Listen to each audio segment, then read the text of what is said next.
Hello everyone, today we continue yesterday's video about the Germanic model, the German roots, the origins of Europe, the Latin Germanic meeting, let's say, and more. Yesterday we gave it a bit of a historiographical clothing, but it's not yet over. As actually the topic, as I just anticipated, is huge, I count on finishing with today's video. Not another one aside from, of course, the various times in which we will come back on it necessarily, right?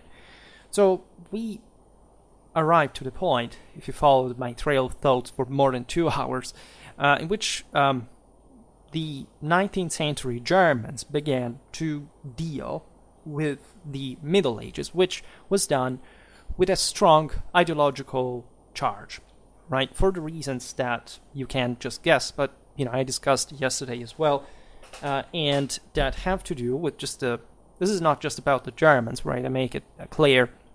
We talk, and we will keep talking here about other nationalities. Today is especially France, in comparison, even there, as you understand, for quite understandable reasons. And of this past of Europe, right? The Germans decided to look, of course, at the most Germanic time, right? So again, a moment of nationalism, of unification ambitions, and this question of what is exactly German and Germanic in this sense, and how far can that practically go in terms, especially of practical political achievement, right? Because the unification of Germany was a huge deal, but what about the role of other nations in this regard? And what about the racialistic connotations that this phenomenon took? Because unitary Germany is not Norway, and let's say the German Reich was not the only Reich, as a matter of fact, existing, even led at this point by, say, still other Germans, fundamentally the Austrians, especially before 1867. And this, as you understand, gets, let's say politically historical very quickly because, of course, of World War I, and so the true end, as we will see, I'm one of those people that thinks that what we call the Middle Ages approximately did really end at the latest in 1918, right? And that especially the European system until 1792, depending on, say, the degrees you want to also appreciate other changes in the history of Europe, the English the English Revolution, other, say, the same Reformation that we have seen, etc., the decline of universal powers as different stages, but fundamentally, right, the idea that there were certain estates that were sort of hierarchically and harmoniously and functionally articulating even a polity, we would say, because even here the national identities were at times literally overlapping, in the sense that at least you could have the Habsburgic Empire is the best example there, but of course different nations under a same empire, and so that's even after the secularization actually the closest that you can find to what had been the Holy Roman Empire, and so the actual Roman Empire. Many people still believe today that that had nothing to do with the older Roman Empire. Some people just say, well, it was the Byzantines, and then we shouldn't even call them like that. But of course, if you had actually asked an archaic Roman about the meaning of the imperium, we would probably be slightly, say, at least if we own those beliefs, slightly surprised. Because, of course, it had a spiritual meaning that goes far beyond the legalism through which we interpreted, and especially through a national statal perspective from the 19th and the 20th century, values that did not really exist at the time were actually much harsher, much more sort of conservative. And when we look at nationalism, it's fundamentally a radical left-wing terroristic ideology spread from the Fourth Estate that was disintegrating the ancien regime, and definitely not what nationalism, at least in relative terms, is thought to be today as, we should go back to that because, as if well, the things I always say, right? As if being part of a nation would spare you, even until the 18th century, as being part of the peasantry, being considered a racially inferior person by, of course, the very nationals that were ruling over you, because they legitimately thought that they were actually better people than you were. And so hardly any traditional understanding, as harsh as it sounds, right? One could debate, in a way, and understandably from the moral disorientation of our later centuries, you can give that sort of surprise its due, but we're not discussing this, at least I recall it, because it's the basis from which we start, right? If you wonder also where the channel comes from in this regard. And so it's obvious that the most important era historiographically in this German nationalistic revival was fundamentally the migration era, which is also a concept which, of course, that was not termed like that. There are people who get triggered when I use the term migration era, because even though I am beyond what conventionally is called even the far right wing, because in fact I think those are a bunch of pussies, as a matter of fact, in a deeply European sense, the true vision of what was also partly the Sonderweg, but in the original moment, right? So what was the primigenial, unspoiled sort of racial standard? And it's obvious as such that the nationalistic mythology was looking at different layers of this sort of identity, because Germany, by the way, before, and even after, of course, this is true also in part from today's German constitution, was essentially inheriting a part of what had been the older system, right, as far as essentially being a federation of states that had also their own different laws, just like today. There is a German constitution at some level, there are some basic laws, and then every state, every land has, at lower level, something different. Right, and this stamps, there are literal city-states still, right? If you look at Hamburg or Bremen or other, that's where they come from mentally. And I also advise you to visit them at some point, because especially the Hanseatic leagues, because they are the ones that somehow retain the most that sort of communal mentality, truly, until quite late in time, right? It was decided at that point that they would be recognized as states within Germany, and in the moment of the unification. And they still believed to be independent, by the way. But just to make you understand this, of course, there was a great deal of statal national level. And at that level, given that it was a mass society idea, there couldn't quite be the simple concept that an individual within a nation state could be inherently superior to another, if their, say, the absolute national value was intended to be, if you are of that specific nationality, you are just provided with those standard pack of values and qualities. And let's say it's obvious that the elites kept maintaining greater prerogatives. I mean, this is before universal or female vote even, of course. And so in any system, even after, in the French state after the revolution, the system was based fundamentally on the people who had more money, fundamentally, and better education. And this thing continued throughout the entire 19th century. So there were some basic rights, but then you had extra rights on the base, especially vote, on the base of that, right?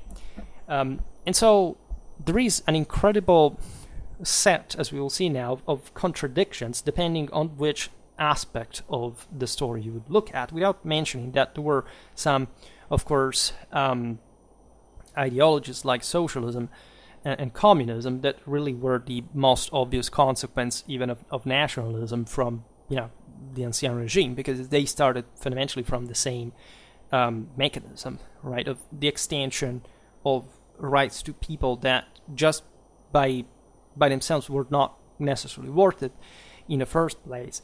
But the this it would be interesting at least to enter in the dichotomy German-Germanic, because there was a pan-Germanistic ideology that was sort of more racialistic in nature, whereas if you stressed mostly just the German side of the story, with of course stressing mostly the German statal national background.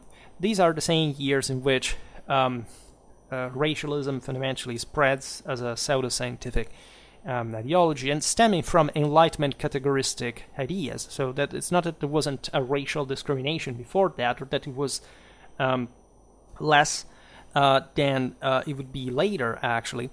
And this is something we never discussed, but I would like to make a bit of history of racism, because it's deeply misunderstood. I mean, people literally believe that racism was born in the 17th, the 18th, in the 18th, in the 19th century. This is not true. Right, the ism is just the degree by which you want to categorize that specific idea, but the myth that there wasn't such a thing, or that this stemmed just from colonialism, whatever, it's complete and utter historical falsity, right? And also an indicator of severe cultural illiteracy. I mean, if you have never read, again, Latin literature, or the same Germanic epos or whatever, you say that you can have only at that point that complete ignorance in buying that stuff. But we'll come back on this as well, right? And all this was happening, of course, through different scholarly ideas that at some point were confused, because aside from the various nation states that were emerging, consolidating, unifying, etc., which in part was also positive. I mean, if that sense of unity and of individual quality would have been met, like in a functional sense, of course, that's great, right? That's truly what also the same tradition believes, after all, because there is an ultimate purpose. But aside from the fact that the purpose of these nation states was very different from the traditional one, and also blind fundamentally to certain universal values, and that still things were done at every level humanly, so right, in a sloppy way, right, in spite of victories or defeats. At the end of the day, we can see still from our time that things degenerated from an individual point of view, and or were forcefully reprogrammed through certain values that in part do work because they already existed, they belong to tradition, but in part decided especially to become blind to the true meaning of things like rights, right, that are useful without duties. And the question is, what's the purpose there?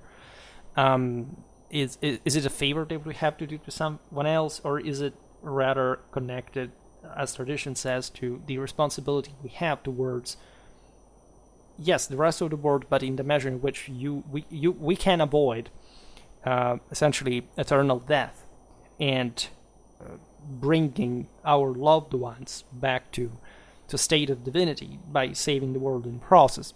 This was hardly being believed, especially when you look at even,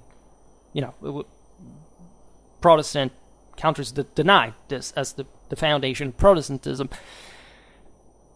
It was a confused era. It was also an era of positivism that tended to fundamentally engage in a sort of, not necessarily materialistic or deterministic, but fundamentally quantitativistic and sort of, I don't know how to say that, successistic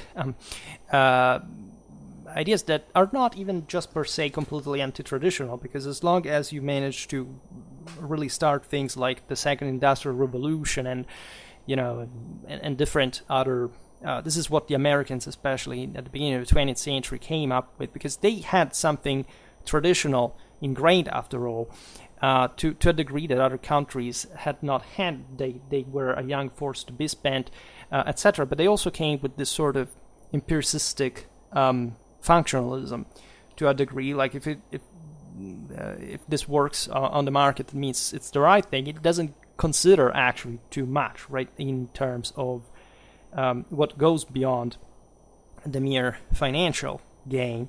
But again, it doesn't mean that the financial gain doesn't own like some sort of God-given power, because everything that succeeds has its God's blessing. But is that enough to save the world? That's a completely different matter, right?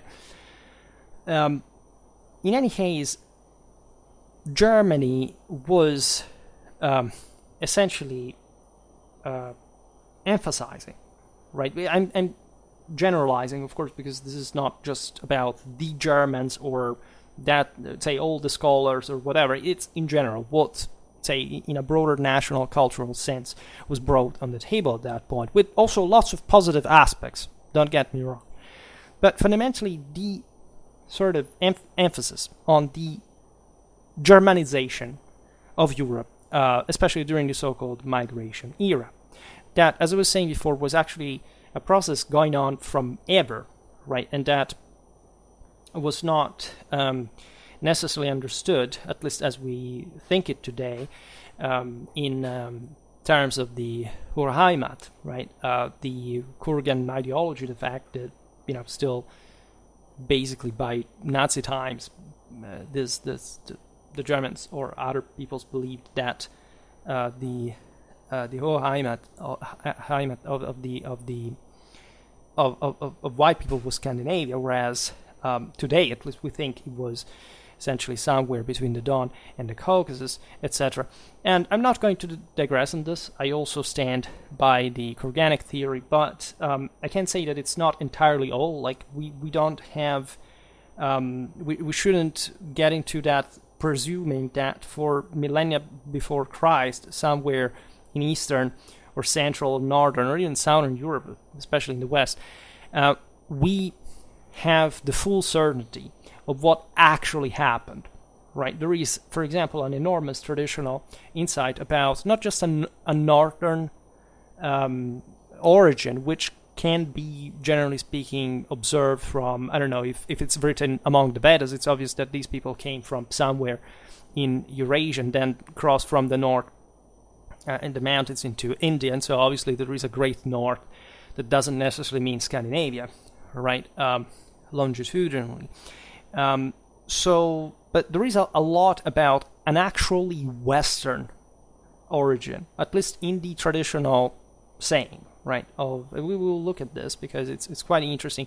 It partly mixes with the myth of Atlantid and all this stuff, and people say, oh my god, this is strange stuff. Well, it is in the sense that there is no actual material evidence of this, but the written evidence about a Western origin is something shared, not just by the Indo-Europeans, by the way, and it would be very, very, very, very interesting to reappreciate, and I promise that I will make some videos, if I'm still alive, but it's something we should be aware of, because it's not the first time that I get into, it's not that I personally get into this debates at all, but into this attitude that makes people think that since a person is a scholar, is necessarily a competent person. And I am a scholar, technically, and I can't say that it's not actually the case, right? Anybody can come to me as well and say, well, you're wrong because of this and that, and I'm supposed to be, well, yeah, if that makes sense, right? That's something, that's the point of history entirely. There isn't such a thing in history like a absolute, let's say, amount of knowledge that you can fundamentally just keep there for later, as if it was not subject to some sort of modification. This is not revisionism. This is simply saying that if you go back into this sort of cause-effect chain, right, a train of thought that you're following in order to demonstrate something, what matters and what history is all about is about that cause-consequence connection. And it's not about, let's say, which is quite feeble in many ways, because you can, from a ring to another, saying, well, yes, this kind of makes sense, but if what you have to do normally in history is like 40 passages, right? And you realize that, of course, in theory, all these connections had to be straight, and what you get is something that is also diverging from reality from the beginning to the end. You realize that there has been a problem in between, right? And the complexity of history that, of course, exceeds by far any of these 30 or 40 connections for these major historiographical issues is something that can be always profitably revisited and saying, well, maybe this is hardly ever been in any time in history a settled issue. I work, for example, with sources that at some point are over. Like I read all the literature existing on a given region in 60 years of its history in Western Europe, and I studied its military history. And yes, it's true that it never ends. Like this stuff, like even if I had 10 lives, I could keep on going back on it and editing that, perfecting that. And of course, there is let's say a given amount beyond which we simply don't have the sources. We can't say much. But the possibility, right, that this can be interpreted still in a different way, and especially when you go so much back in time, would literally you start lacking a lot of evidence, and even just a little one can tell you more. And of course, that's not to say about these topics. I'm not making I made a video, with commenting on Metatron's sort of narcissistic criticism, and I agreed, of course, on the fact that certain ideologies certain theories do not find a specific ground, right? But liquidating that as saying, well, that's all there is, right? And the matter is settled, especially for these times and places, is not really correct in the first place. And so in the 19th century, where essentially medievalistics was just taking a decent form in methodological terms for essentially to provide with a significant level of reliability, and we all, as medievalists still today, use 19th century editions sometimes, even older ones sometimes, if they haven't been re-edited, etc. But that was still in theory moment regarding the ultimate judgment and sort of take on this macroscopic issues. In other words, Germany had been obviously quite central in the leadership of Europe, especially with the Renovatio Imperii, the affirmation of the so-called Holy Roman Empire. That was, I say that because it's actually and truly the same Roman Empire, which other people would simply tell you it's not the case. But again, if you have ever heard that position, for example, I could profitably, and also with all the videos I made myself on the topic, profitably, again, talking for days, explaining what that's not the case. What there is definitely a Roman continuity, and it's not just wishful thinking. It's not a matter you can settle by just saying, no, this is false because this, a line. No, it doesn't work like that. But it doesn't work like that also because if you know more than a line of history, you also start having, you start being aware of the existence of such historiography explaining why that was the case. And if you live in a world in which spirituality is being taken away from the equation, because you must give that at least moral forces are difficult to quantify, but still, we go by them, right? And so whatever it is, history actually matters in that sense, and it's not the structuralistic prevalence of the last generations that will ever be able to raise that. And there is a coming back, as a matter of fact, in spite of all. The the role of the German Empire, if we can't call it like that, it's a sort of heresy to say it in medieval terms, and I agree, because of course it was not meant to be a German Empire, right? It would have betrayed, it started to call itself like Holy Roman Empire of the German nation in the later Middle Ages, when the same empire was crumbling fundamentally, or at least, shrinking dramatically, together with in part papal power as well, and so there was a deep crisis for different reasons that were truly anti-traditional. But that's called specifically Holy Roman Empire. Otherwise, they would have called it the German Empire. And initially, right, there was an attempt of this regard in Frankish, still in Ottonian times. The say Frankish Saxon times, or Carolingian Ottonian, if you prefer. There was a debate regarding this, right? What's the role of the Nazio, of the Saxons, say, in the Renovatio Imperii, and why did the Ottonians instead define the empire and themselves as Romans, right? And going by that for strict sort of metaphysical necessity, there is a specific reason. And the person that is being born and raised in a sort of 19th century, 20th century mentality would, let's say, especially today's, let's be honest, because in the 19th century they realized these things as well, and everybody with a minimal medieval education should, but generally speaking, finds it distasteful to apply a nationalistic category to something it was by definition a global empire, and that was ruling on, of course, different peoples that in that sense were sort of part of a hierarchy, right? And there is no doubt that was a sort of national or proto-nationalistic sentiment as early as the Middle Ages, right? Because where do you draw the line, right? These are, say, you don't need specifically a codified doctrine to have the germs or even more of what fundamentally becomes a movement of that kind. Universalism in the late Middle Ages had ended like that, and that's why they added of the German nation for the Holy Roman Empire, for example, but it's not the only case. So, why Germany?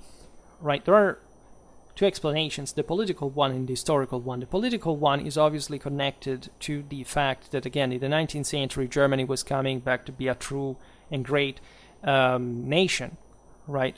In this sort of national unification was problematic for those who naturally felt themselves more as Bavarians and Saxons, etc. And this is truer, actually, for Germany than in other countries in Europe. Right, sometimes we say things like, I don't know, for example, it's typical German nationalism to say other countries were just a geographical expression, and or that, I don't know, the Jacobin model, say, used by the French was sort of centralistic and impulsive and not something coming to reflect the Sonderweg of this federative power of the German peoples that were German. Yes, there was an intense debate about that too, naturally, because of course the various Länder wanted to maintain their own and would maintain part of their own prerogatives. Even after the unification, others were stressing the true sort of uniformity, homogeneity of Germanness, etc. And one could really never end to discuss this because there are all different implications for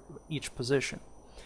But the point being that, after all, yes, Germany had started to be enucleated in what the country would have become, more or less, aside from, of course, the boundary changing, the colonizations, etc. From it's safe to say, the 9th century and the 10th century. That's properly, at the time, it was an elitistic creation of the great monasteries of Reichenau, St. Gallen, etc., that began to use especially this idea of the Teutonic nation, right? Even though, as we've seen often at that time, surely, I don't know, a Swabian was not particularly happy to be under, I don't know, a Saxon, etc. And so we also lack fundamentally the, like we don't have the interview of an average Bavarian peasant, right, of the 9th century, in case you noticed. But that, in fact, is not so much the issue. Right, there are lots of people who get triggered by these ideas because saying, but you're making a leftistic point because you're basically saying that the nation does not exist, and I've been told that nation is everything if I want to be right wing. It's not everything. There's something called empire, right, that is way superior to the nation. I mean, the nation can become the medium to, of course, the empire. With a divine connection, etc., and there is no doubt that a communitarian sort of political cohesion, etc., has its own importance. But that's technically, and especially in the Middle Ages, not how the thing at least succeeded, because say we can call it the German Empire did fail during the Middle Ages, and this is yet another enormous topic that in fact sparked certain takes on, for example, the imperial policy during the Middle Ages. The idea, for example, that the Hohenstaufen from the sort of southern Germans were sort of richer and so less pure, say more prosperous, successful, but also more sort of softer or corrupted, if you prefer, background, was ensnared by the Mediterranean chimera of the empire and Romanity, etc., while the true hardcore, tough and rough German northerners in Saxony, etc., were colonizing. We're expanding in the Baltic, they were expanding in the East, etc. And it's obvious that the latter point was very much functional to 19th century Second Reich and ambitions in Europe, for how the system had come to be, because of what the Tsarist Empire had come to be, and of course that had nothing to do with how 12th or 13th century Germany was working like. But the main problem was rather the fact that Germany had lacked a unitary national monarchy, unlike England or France, that fundamentally, also Castile, other great sort of feudal monarchies that had somehow embodied a national spirit, and especially in this western part of Europe, rather than like it would happen in Germany or Italy, that were considered throughout the modern age mostly so-called weak areas of Europe, because we're fragmented politically and they had not achieved say the national unity started from the Middle Ages in France and in England that would provide with that unitary picture, which is debatable, because think about Britain, that was never fully unified, if you think about that, and think about the three kingdoms, etc. There are interesting pictures that Italy had the Kingdom of Sicily that historically was actually a pretty bulky thing, and from which even the same Frederick II actually came to rule as King of Sicily, but also Holy Roman Emperor, and pursuing that Roman Empire that he so much, of course, was aware of, right? So today I will not explain specifically, even though I made some videos, I plan to make others, why the Germans, of course, necessitated of Roman identity in order to be emperors, right? I made a video that tells also how at some point the Romans became Germans, especially as the juridical identity of the various people, but it was essentially the only national identity, say, traceable in a political territorial sense when looking at states, at least, and with all the nuisances of that, like you have the same, Italians that from Romans largely passed to identify as Longobards at Similia, right? The French, right, too, as Franks, Burgundians, etc. So that's complex, but there is the Romanity of the empire that in that sense goes the other way. And you understand it's two levels, because the emperor is the guy at the top of these peoples. So you understand the double threat there that, of course, does exist, because, of course, Frederick II would identify as a true German, but being a Roman emperor as well, right? So it's not merely a, I come as a German to rule over the Romans. That's not correct, right? These were from Antonian times, were truly Roman emperors themselves, right? Which is a concept that was really hybrid between the two ideas. But you got to understand there, why did they maintain the Romanity of the empire in any case? And so, again, today we'll not do this, but in part it will also emerge. it's obvious that the sort of ethnic, generalized sort of German Germanic idea was more appealing to the masses, especially in the age of nation state, because if you were identifying as a German or a Germanic people, of course, in general, especially in the first case, you would feel importantly the divide with France, right, or Italy, because these countries were developing on their own with different national unities, more or less recent. They were, of course, homogenizing their own culture on the same base that basically all these other peoples were doing. And they were just people literally speaking different languages, and they had historically been so. I mean, the divide between Romance Europe and Germanic Europe, as much as with the Slavic Europe and others, is there. It's always remained a great frontier, a great divide, but also surely a meeting point. And of course, we'll see this now because the Latin Germanic identity is a concept that, at least in continental Europe, we have deeply ingrained, I think, in historical and mediavistics, and that I've hardly ever read as a title anywhere. I mean, if you search for Latin Germanic on YouTube as a video title, you only find my own videos, but it's actually a pretty notorious historiographical concept. It's just that tells you how much it has not taken root among average people, and you should ask yourself why. Because, well, of course, most people do not even know what history is supposed to be, let alone, say, medieval one. But there is more in terms of the ideology that was being created in the 19th century that sort of pushed away from that idea.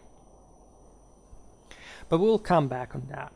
So, in the 19th century, if one of your greatest concerns were essentially the Slavs and the Romance in the guise of the Russians and the French, it's obvious that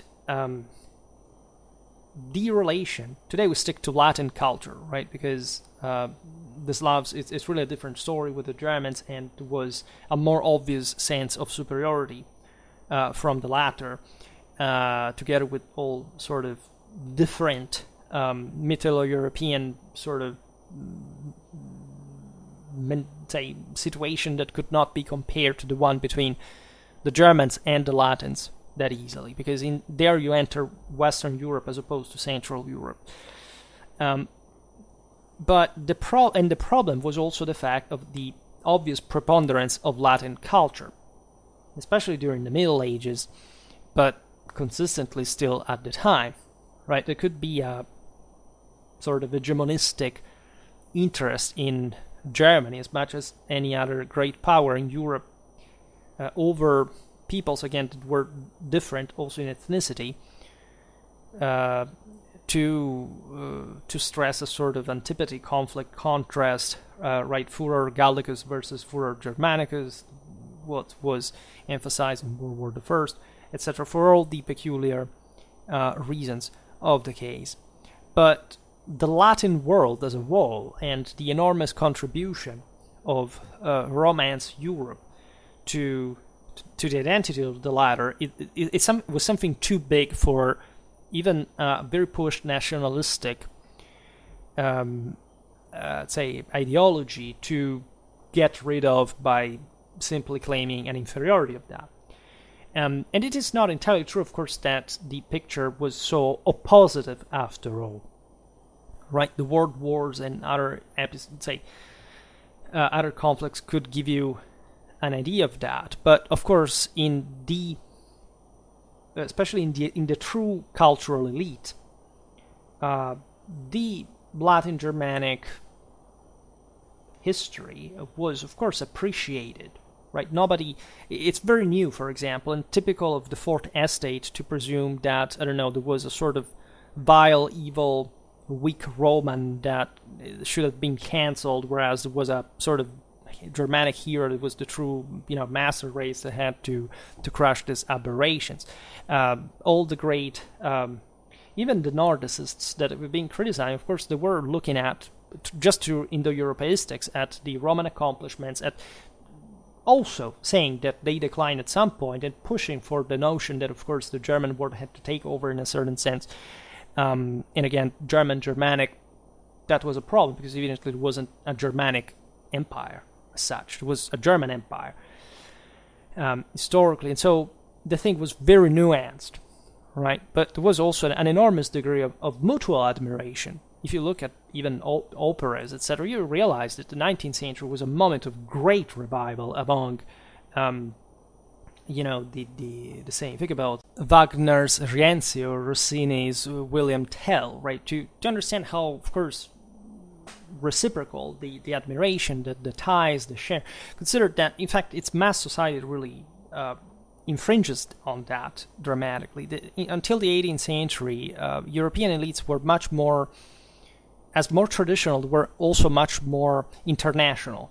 Right, it's the 19th century, the industrial age, mass society that brings on the fore the concept of lots of, for example, immigrants from different parts of Europe or the world that come to be, and there are normally also the poorest, the least educated, the ones that nobody fundamentally wants, as opposed to the actually very educated elites of the prior centuries that begin to be seen as, that's the guy, right? That's the guy we have to discriminate against. That's the evil. That's the enemy.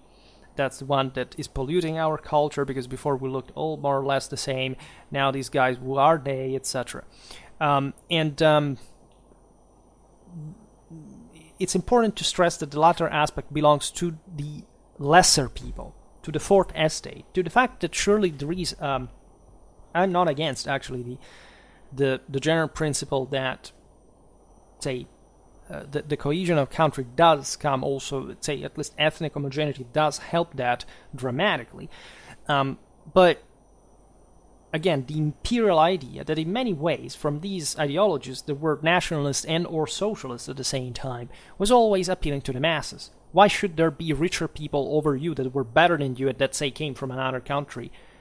They could simply say, since you belong to this country, you are owed, even as lesser people, something more than that guy that is way better than you, even coming from another country, can get, right? And there were also more dramatic realities. Of course, there were, so again, different levels of wealth, etc. But we're not going to simply digress on this because it's relatively complex. But think about why, for example, the Jewish question was so much of a deal in countries like Germany or Poland, historically. There is a very specific reason for that, right? If you look at the Dutch or the Italian Jewry, that's a completely different relation with the local communities.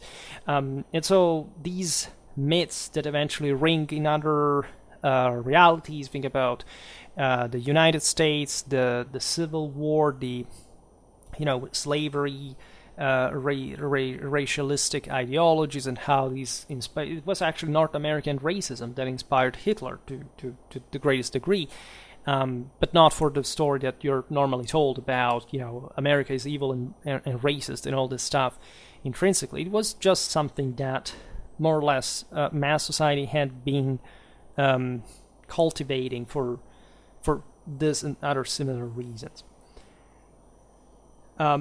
So how would this, at least the most pushed Germanistic ideology go towards Latin culture, such as the classics or Roman law, right? This is particularly relevant because Western Europe was dominating the world, and so even though the Slavs were present, there was there were the Ottomans. The problem wasn't ideologically much and dichotomically about them that were felt as even just less competitive.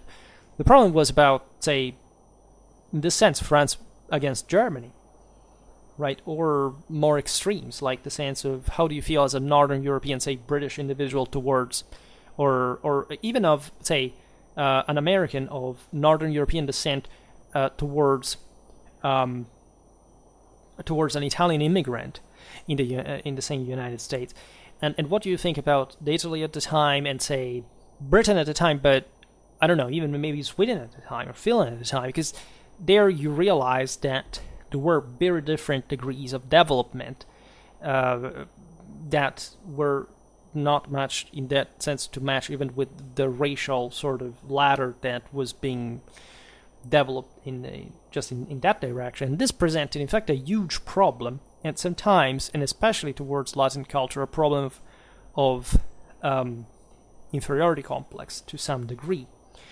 for which it had to be, for example, expressed that fundamentally the Roman Empire had ended because of ethnic replacement, which is not really the case.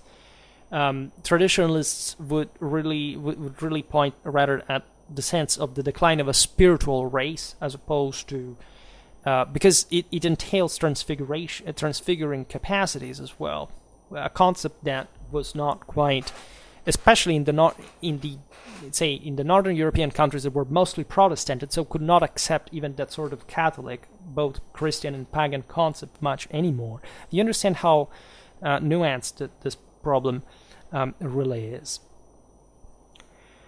And it was, let's say, a positive side of this Germanistic revival was, say, not much attacking directly Latin culture, which would have been sort of quite complicated to do, also because until basically the 18th century, the language of modern Europe was Italian. The greatest scientists, architects, writers, etc. came still from evidently a decade Romance word, but not definitely a culturally irrelevant one. The best way that was also just more in tune with the sense of paradoxically anti-universal idea and sort of national concentrated interest, the revisitation of the, in fact, local, more original expression of, in this case, the German Middle Ages, right? The positivists were in part mitigating these ideas. There was a component in Germany, as in all these other countries, that was identifying in the concept of progress, right, of industrialization, technological development, sort of that sense of grandeur and money that were being made, really, and very much with the various industrial revolutions, and that optimism that you can see even in Jules Verne literature about what can humans really do materially at the end of the day, right? It's already a sort of decayed concept. You can oppose to a degree positivism to spiritualism. Well, this balance was the reason why, after all, Germany remained fairly within the tracks of historical correctness, right? There were some sort of fantasy reconstructions that paradoxically were expressed more in France, right? France was obsessed with the idea at that point of Romanity, but also the one of the French Revolution per se, right? They had been, as you know, demonizing the Ancien regime. They had, in part, sort of recovered the legacy, could have not been otherwise from France. There had been political and social issues that had sort of prevented the sort of reevaluation of the true origins of the French monarchy, that in part was functional to the same anti-German sort of feeling after especially 1870, but also even just after Napoleon. Think about, let's say, the initial, of course, conflict with Prussia, dating from far back in time. Jules Michelet is one of the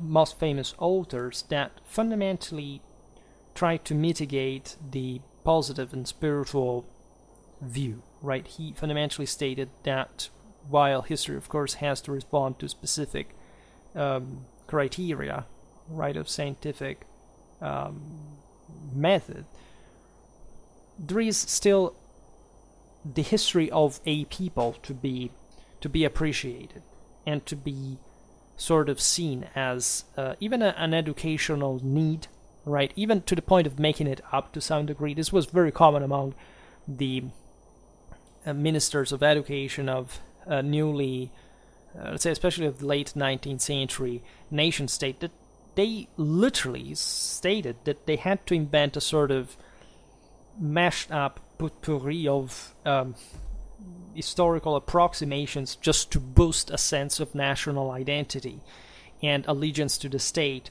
rather than actually teaching people actual history. Because, of course, also schooling started to become mandatory, and to an important and also uniform degree in the population, and that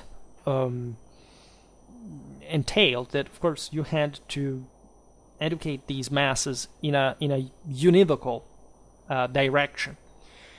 And that's more or less the time in history in which all the basic sort of stupid cliches about also the Middle Ages at times and another sort of nationalistic fairy tale were spread, so that you still find people repeating them today. In illustrating the contribution of the Germanic peoples to the creation of modern Europe, the majority of the German medievalists began to tend to the, after all, rigorous reconstruction of these stories through the documents. Right? Modern historiography was refining itself. Right? We still study in part on 19th century monumental works that are still alive, in the sense that there were new editions of the same original collections, right? That still bear the same name of the same authors, etc. Because it was a monumental work. This happened throughout all of Europe. It was present in Britain, in France, and beyond, and it's still essentially the bulk of medieval history information that we can still rely on, that really laid the foundations for our further studies. We mentioned in the last video Muratori, for example. Even as a guy born actually in the 17th century, then the 18th started that, then eventually you have the Monumenta Germania Historica, that are, again, the great German contribution to this field. So that's also a moment in the 19th century in which these ideas were, by confronting Europeans, still, of course, in part gluing them together and discovering, especially in the Middle Ages, how this was actually the case, right? So naturally, this doesn't mean that there was a neutrality of frame, right? These scholars that were especially participating in the political and ideological atmosphere of late 19th century Germany would read the German Middle Ages as the story of fundamentally a gradual corruption that actually the Germans suffered. This is a very important part of the story, because of the contact of the same with the Mediterranean peoples.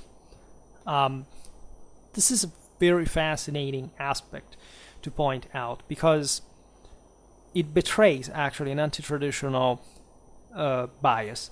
Because if, right, these guys had actually collected the traditionalist understanding of the story, they would have to admit that also the Germans had failed in the first place, right, and that you cannot complain about having suffered something, because if you are the chosen one, you are exactly because you triumph, because you have that virtue that can make you give, in fact, the divine grace, that is the empire. And if this had not been maintained, it's because the same authors of this empire, if you want to see them like this, were also declining. And so just claiming, well, but it's the Mediterranean's fault, or it's the Romans' fault. Well, but weren't you supposed to be the one that saved the thing, right? And the other point being, of course, that not just the Germanic Empire was a Holy Roman Empire, but that, of course, this reflected the fact that in the Middle Ages, it was deeply believed that the only way to restore the Golden Era was to restore the Augustan Empire as such. And so you could not be, say, Romanity had been such of a great deal that you couldn't quite eliminate it anymore, just as much as you can see Roman symbolism all over today's, in fact, statal institutional symbols across the world. There is a specific reason lived throughout also the Middle Ages. It's not a revival, right?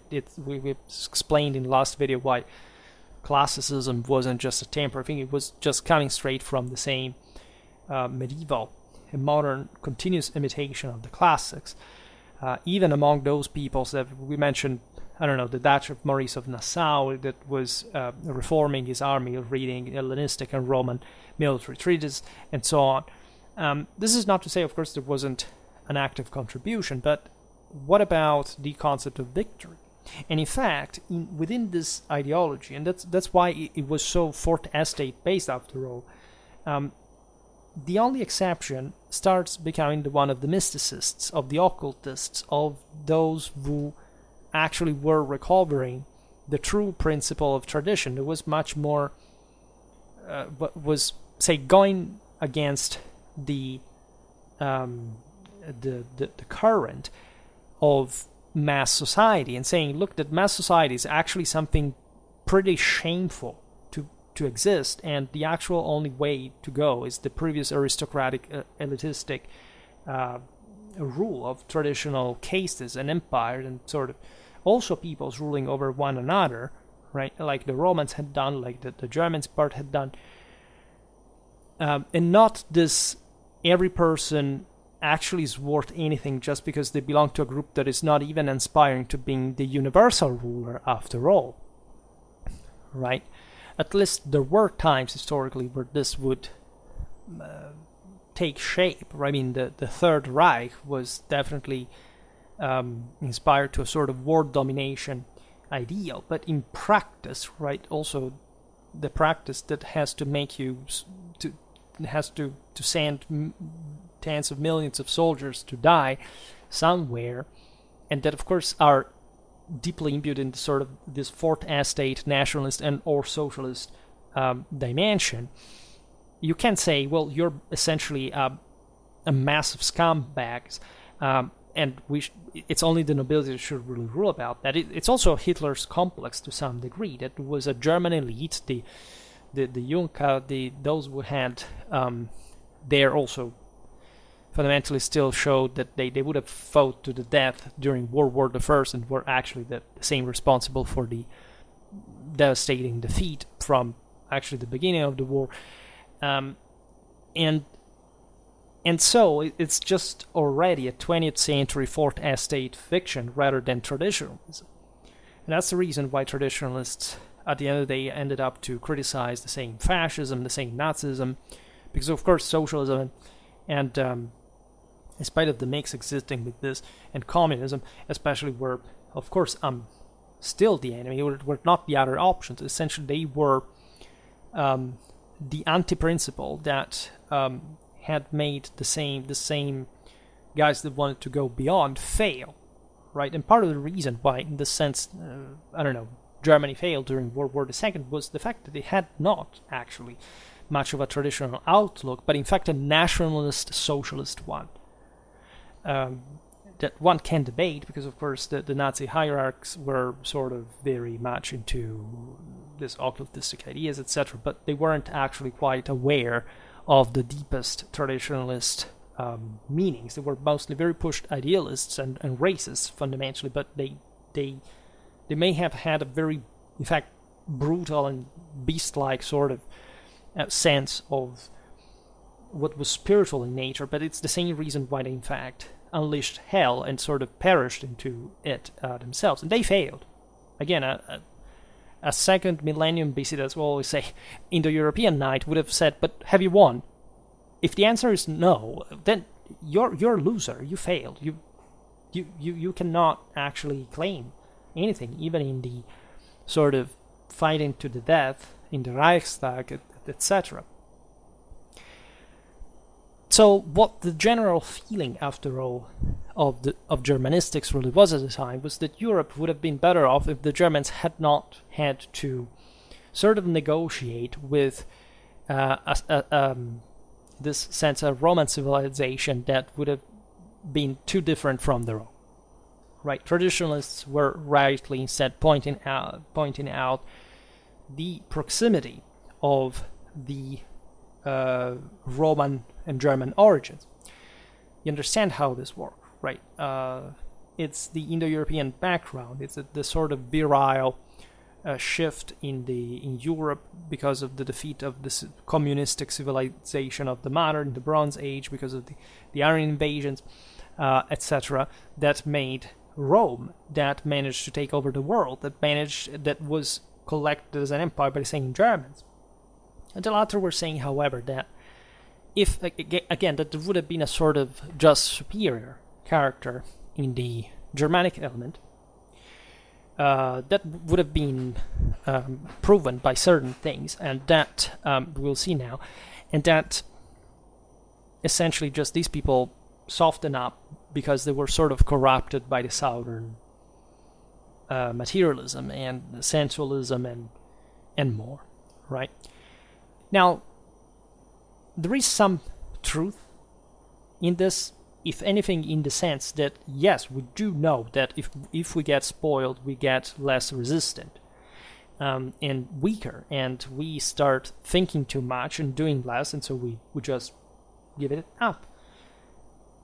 The real problem here is that it was understood in a merely, say, on the mirror of a nationalistic or ethnicistic ideology that was also connected to the traditional racial concept that, of course, there was a correspondence definitely between the moral and the physical the spiritual and physical characteristics of an individual, but that if, like, true Enlightenment categorism, right, was stressing too much like the belonging to one simple pool of people geographically, as opposed to the actual spiritual race that they had within their own soul, would have harmed, in fact, what was the true traditional understanding of this hierarchy, right? In any case, again, this people would have allegedly failed. It was still in the 19th century the idea that, yeah, that of course there was a reawakening of these older peoples, and so that the collection of those previous values should have sort of subverted this decline, should have inverted, just like it had happened with Rome and Italy, with the rise, in fact, of the empire, the sort of victory of the female demonistic, chthonic, telluric, nocturnal dimension with the Apollonian, virile, etc. one. Except, again, it did not quite happen, right? And especially in the case of Germany, these standards, after all, we're talking about a people that eventually in the 20th century was defeated in 2 world wars. So the loss there was really impactful, right? And today, yes, Germany is the first power in Europe, at least in an economic sense. But if you look at that, I don't know, Italy has, for example, a higher per capita wealth than both Germany and Sweden, but many people do not quite realize this. That is, in fact, difficult to stress too much that difference. Where, as a matter of fact, the let's say while of course the northern Europeans are richer, or on average, like if you pick, of course, the British or the Norwegians, the Dutch, those are truly very rich people. Right, Germany, for example, it's not quite that. It's just the other class, right? But we were talking about very, very truly rich people. We're talking about the Dutch, the Swiss, the Norwegians, Britain, also the UK has a lot of that. And overall, so you have to explain why this shift from at that point, in fact, what some scholars took as a sort of the racialistic divide would have been, let's say, to the national one, right? So considering Germany as opposed to Sweden, for example, made sense, because it's obvious that also Germans are darker than Swedes, right? And Swedes are not as powerful as the Germans. There are more, right? But also they're not, as we've seen, as rich as the same Italians. And the question there is, then what, right? How do we establish this hierarchy, and how do we practically, explain what's going on? Of course, it's historically very layered, right? Because, for example, earning more and producing more is different from storing more, right? But you also, that's saved wealth must have come from somewhere. And so in terms of imperium, right, that you understand that there are different ways you can achieve, however, the higher absolute result. And this did pose problems to Germany, especially when, think about after World War I. In fact, the question was, if we were the chosen people, why did we fail so bad? And so the idea that this people was polluted, that the old anti-Semitism would have to be re-edited because you can fundamentally use it in so many different ways. It was the Slavs, it was this other, of course, it was the same germ of communism and Bolshevism, that in order not to see that there were tens of millions of German socialists and communists, had to be just, these were puppets that were used by the Jews and certain things, because otherwise they could have not explained why this great chosen people would have done that. And of course, just a person living 100 years before would have simply said, but those are lesser people because they're just the fourth estate. Where's the actual elite in all this? Where's the actual, let's say, in fact, traditional rule? At that point, there wasn't even the Kaiser anymore. And the Kaiser himself had failed. So you understand how disoriented a population that was truly at that point imbued with that sort of nationalistic and so anti-traditional ideology could get, right? And even repeating fundamentally the same mistake during World War II, except with a greater, let's say, sort of effect because of the likely, say, in that measure, correct revival of mysticism and of spiritualism that was not so pronounced, so esoterically, right, in the, say, pre-World War I establishment, as opposed to Nazism that did a very severe work of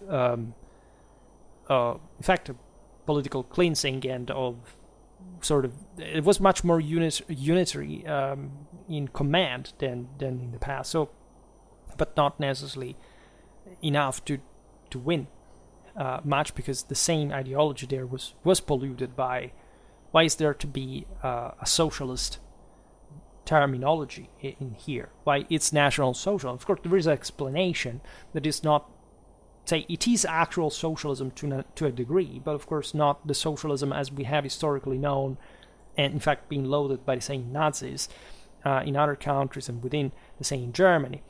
And it was based on that communitaristic mass ideology, that after all, the Germans were an elect people, but nobody understood exactly why, right? Why them? And say, even on a racial base, I don't know, why not the Norwegians? That's where sort of national statalism gets egoistic about it and self-referential about itself, and sort of loses the plot, right? And eventually fails yet again, in the next World War, right? And just to explain how incoherent sometimes these thoughts really were, let's take the Markgenossenschaft. So the idea of this primitive Germanic communitarian village, right? This was essentially modeled as a theory, integrating Tacitus' information in his De Origine Situ Germanorum with a few other evidence, not even much archaeological, but sort of archetypal, if you want, that the Germanic villages before the meeting with the Romans, and nobody really understands exactly why in that timeline, were organized according to a sort of primitive communism. Now, you may think, but this was communist ideology, right? Well, it actually was not, right? It was not born within leftism, unless you start understanding, again, why I call nationalism a radical leftistic terroristic ideology compared to the Ancien regime. In fact, historians such as Maurer, that is definitely fitting conventionally in the right wing politically, would not hesitate to celebrate that original communism, considered a sort of expression of an egalitarianistic capacity produced by the superiority of the German civilization compared to the civilization of the Mediterranean basin.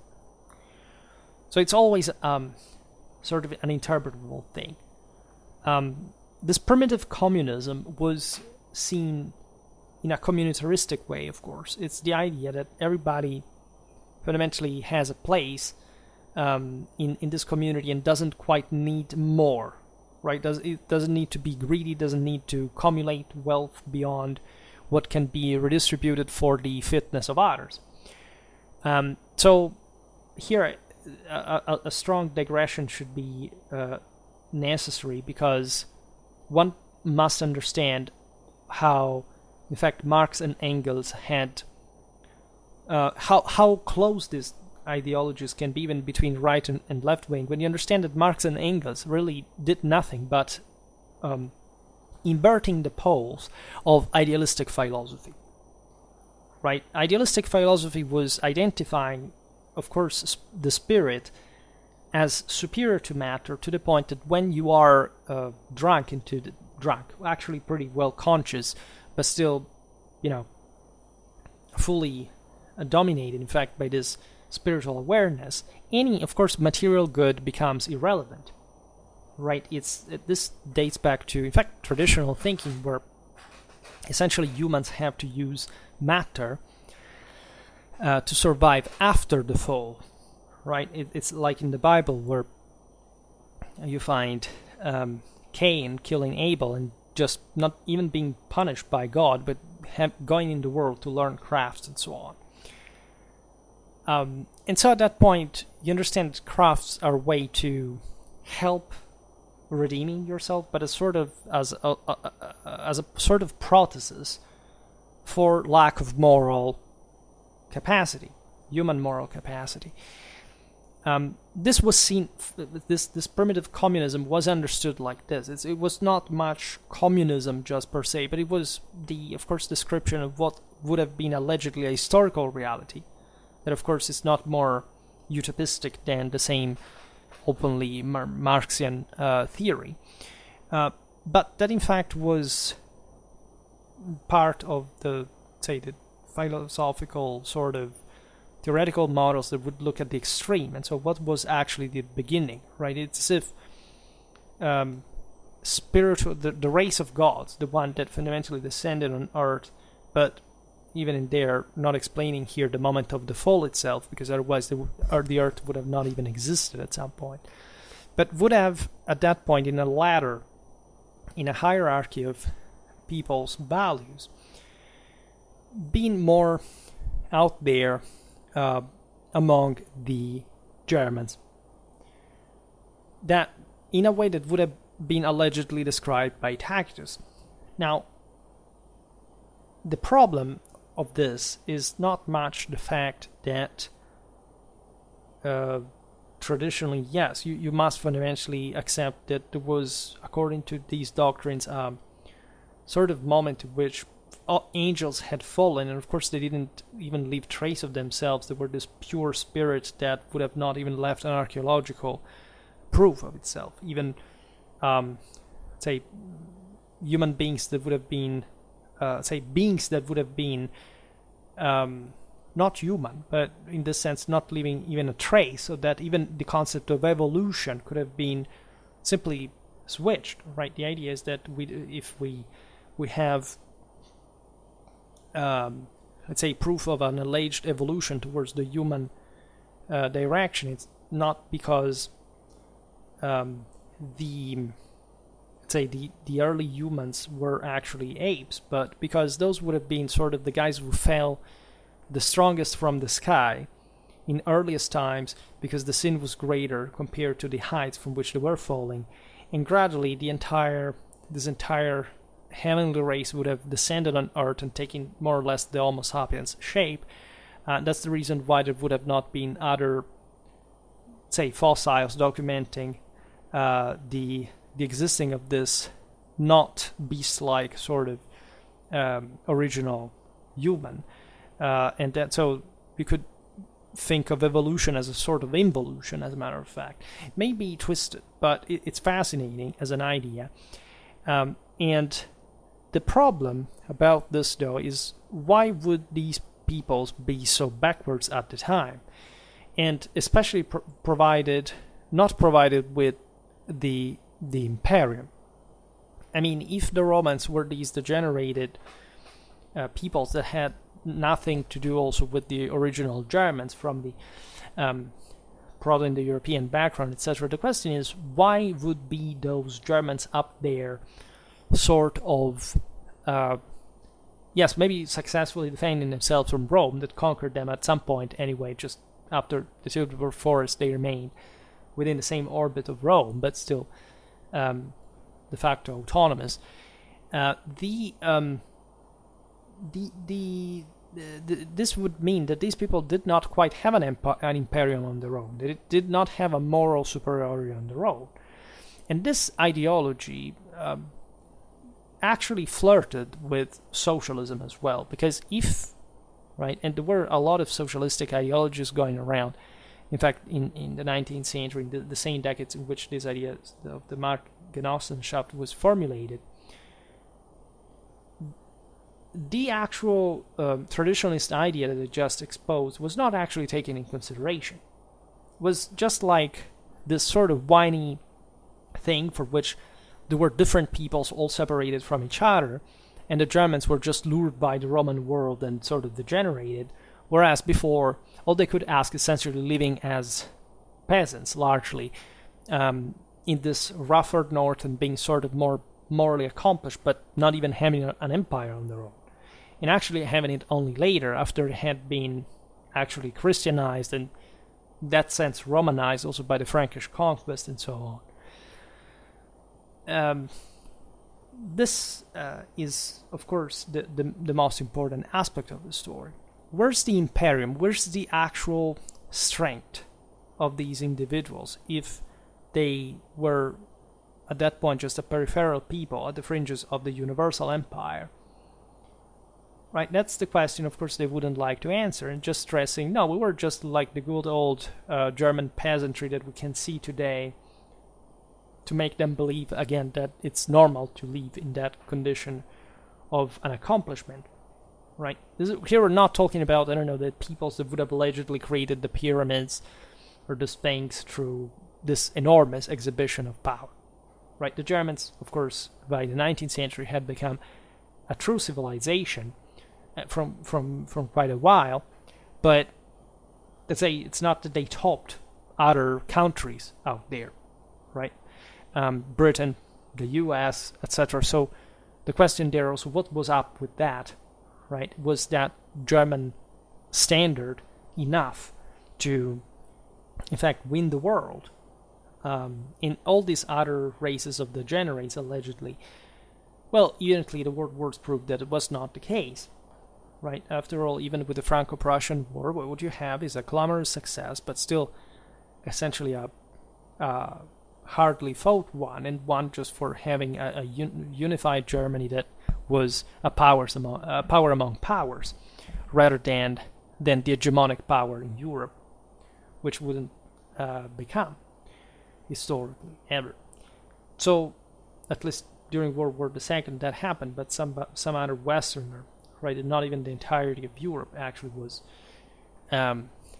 was under their control, and still they were supported by other people. Say during World War II, without the French or Italian industry, it's not that Germany could invade the Soviet Union, and still they even failed because of that.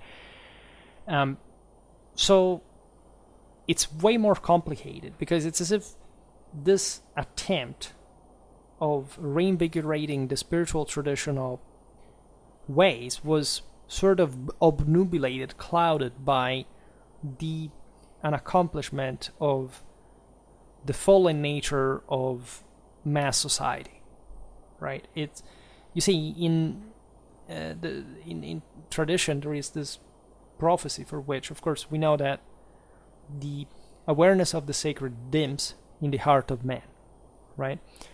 And so tendentially, it's a bit like the absolute zero, right? The thermic that, etc. So you can have ups and downs. You can create some engines that are more or less performing, but eventually you die out. So this, especially until Roman times, the sense was that the golden age, and so the divine state of mankind, could be reinstated. And in the 19th century, which is being erased largely from our education nowadays, meaning that the books are still all there, but they're not part of the curricula, university curricula anymore, school ones, etc. The awareness, through updated philological, historical, etc. Methods, that the ancients literally believed this, was reacquired as an actual knowledge. And it is also correct to say that mass society, as degenerated as it was of course still dramatically more aware than today at the time, even at the beginning of the 20th century, of those actual values, of the role of man and woman, of the role of leadership, of authority, of the empire, of spirituality, of religion, right? To a way that had been remaining ingrained, after all, throughout the Middle Ages, the modern age, in spite of all the collapse of the one empire, of the one church, after this had been split essentially from the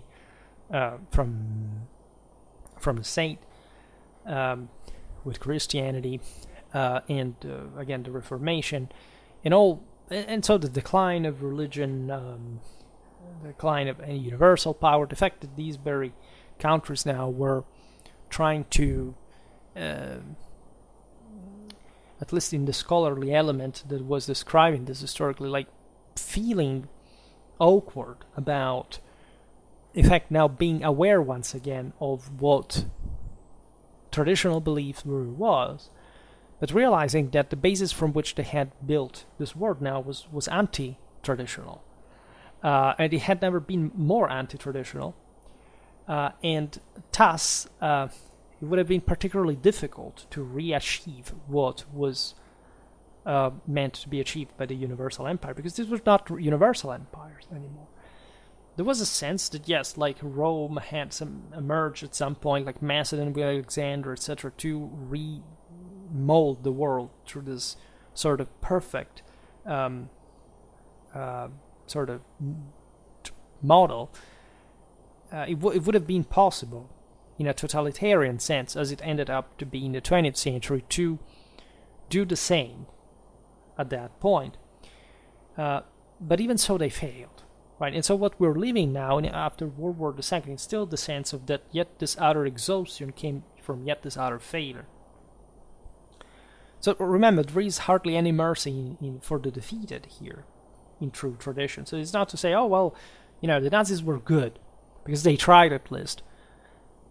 Let's say in a theoretical sense, yes, but in a practical sense, it's not that what they did was actually functional to victory, including the Holocaust and more. Like the sense, especially of victimism and of sort of our people as being fooled. It's like what fundamentally anti-Semitic theories really are. If a person hates so much, again, you see the same rhetoric that comes in the same identical way. Like even if you suppose that there was an inferior race that is manipulating the world or whatever, like the question is, what are you compared to it if you are under? Right? In traditional terms, it means that you are the inferior one. So in other words, it's just, of course, an excuse. It's, of course, the religion of lesser people. It's a superstition. It's nothing else. Right? And that's why, anti-Semitism is ridiculous in this regard, because you can't think that, I don't know, there is something into into a certain cultural background that stressed at some point historically a greater effect level of subjection to the principle, to the divine principle, rather than pursuing the actualization of the self and coming to be God yourself. But okay, they're wrong about that if you frame it in that way, which is actually relatively, it's not that easy to do so, even just like that. But the question, what should you fear? I mean, by definition in tradition, that can be a force that brings things down, yes, but it's not that you can historically trace, like these or that people doing it for real, and you being upset because, otherwise you would be perfect, because you're evidently not perfect anyway, right? Maybe that's also where the twisted logic of, the Holocaust came from, meaning that if you eliminate that component, allegedly, that should resolve the problem. But what about the transfigurational principle on the basis of which tradition is founded, right? If you believe that the literal physical elimination of a people, as opposed to its transfiguration, is the solution, it means that you have already lost any divine capacity and you're destined to hell, right? And that's where I have enormous problems, to say the least, with National Socialism, because they failed and they keep failing because they are mostly among today the fourth estators, and for a reason, that they're losers, right? So why, when you have tradition, you would have to buy anything else, because that's not tradition. And if you understand the historical process, though, as we are describing it today, where's the excuse? Why are you even still rooting for that? Why aren't you trying to learn and to? There are many ways of, let's say, exercising your self-actualization. It doesn't have to follow somebody else's pattern, right? That's the entire point, actually, of the chosen one. Even if there had been, like in the case of Christ, someone who sort of showed the way in Christian theology, and or sort of emulates the general principle of self-actualization in mankind, right? So this is essentially the point. Racism was rampant, needless to say, because at that point, if you want to make the hard point that the Germanic peoples, as fairer peoples, are of course the better ones, and because also at the end of the day, the Roman Empire fell, and the Germanic peoples took over, and we will see how this is true as far as the elites were concerned, more than the people, because that's not quite what happened in just even the demographic in terms, and also social ones, because there wasn't hardly a sort of Latin subjection to Germanic rule. It was essentially Romance countries that went on being Romans, except identifying juridically as Germans, right? And actually Germanic Europe remaining particularly backwards compared to the post-Roman one, where those, in fact, fundamentally medieval civilization prospered from.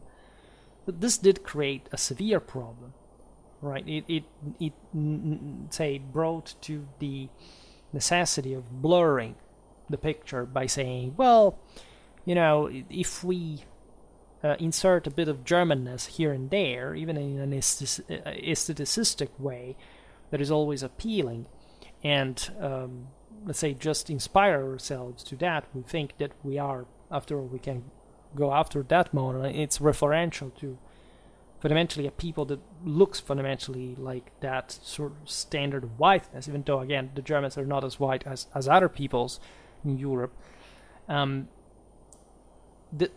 The thing should work at least to our own end, right? I'm sure that this emerges frequently, but the idea that you can transcend, in fact, the national boundary if you are, say, racialistically, driven, right? You can imagine a place, whichever it is, but which, I don't know, people look just in a way, as opposed to, a flag of whatever that means in the historical sense.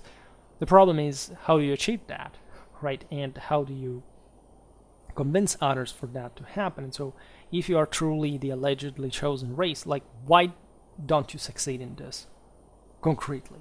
Why don't you have the power? Why aren't you dominating the world?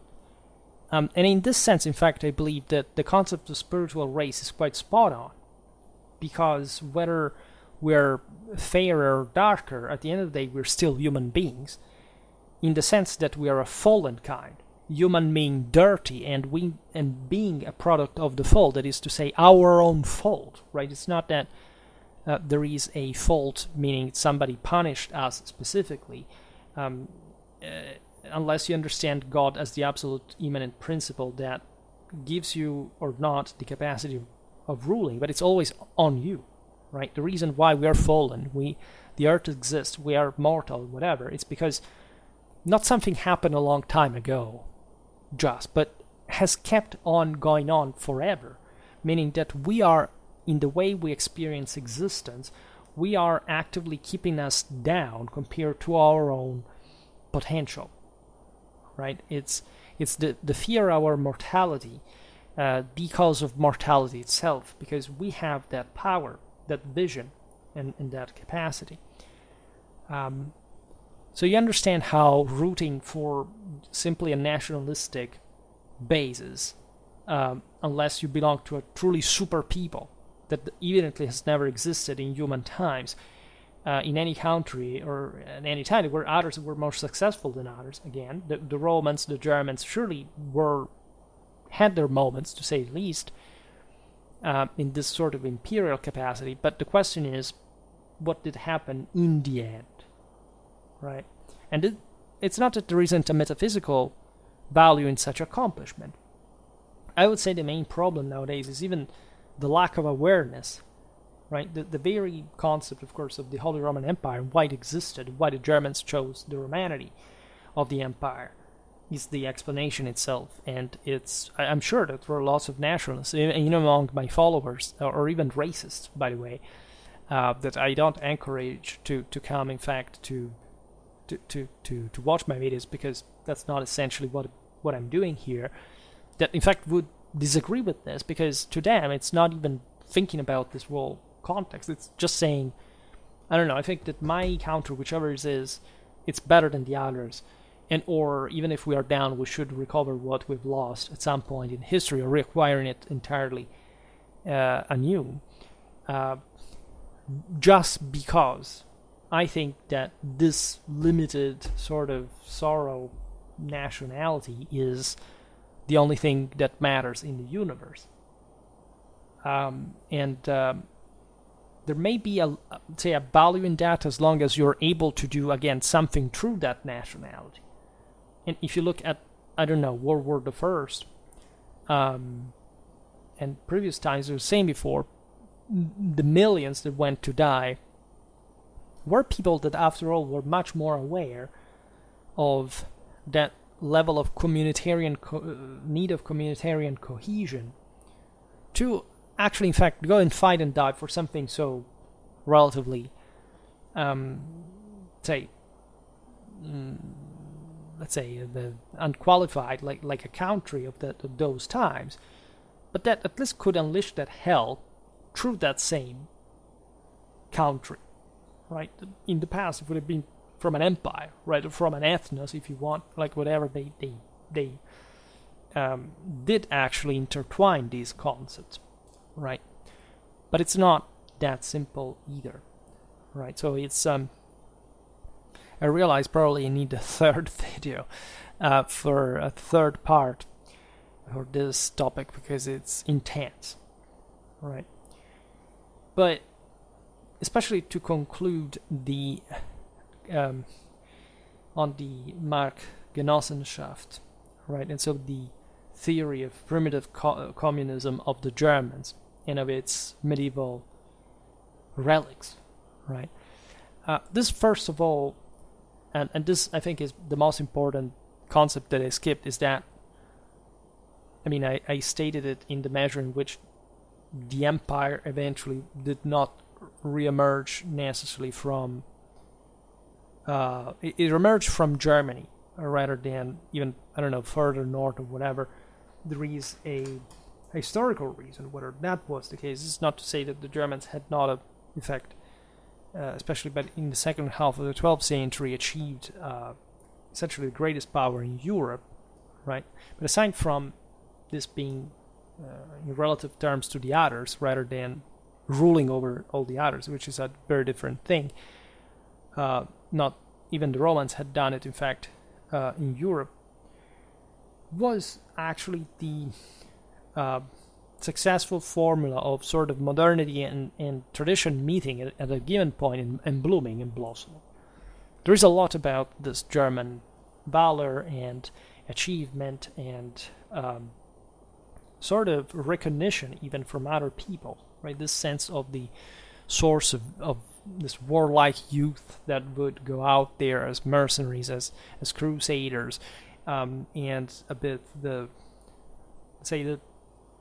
hybrid really between the world that had not corrupted itself yet and the truly backward one, the primitive one, right? That was being celebrated in this theories of primitive communism. That, however, was betraying instead the most obvious evidence, in fact, the previous times, or the fact that these peoples were not even able to join in a true power, right? The impact of the, say, German element, we'll talk about the Germanic element, talk about this especially in the next part, is fairly contained, to say the least, compared to the Latin one, right, in the development of the medieval civilization. But one thing in this sense, in fact, should not be ignored, because it was not much a matter of biological materialism, zoological materialism almost, in saying what these people did look like or where they come from, who were the ones that succeeded and who were the ones that didn't. Because if you look, even if you want to look at the origins of, I don't know, the Kingdom of France, its power and might, or the same Holy Roman Empire, and etc., you have to explain why, say, the same Scandinavia remained particularly, say, undeveloped politically and institutionally until the 13th century, and also in late medieval times it was yet to, say, the various local monarchies were yet to consolidate in a way that other peoples had gone already far beyond it, were expanding. You see, because if you believe that the element there is merely the phenotype, you have to explain why there were darker peoples that were rising more and faster, including the Germans compared, say, to the fact Scandinavians in medieval times than them. Right? It's evidently not the discriminant. The discriminant seems to be independently from the spiritual race of these individuals, and in fact those who literally succeeded and those who didn't.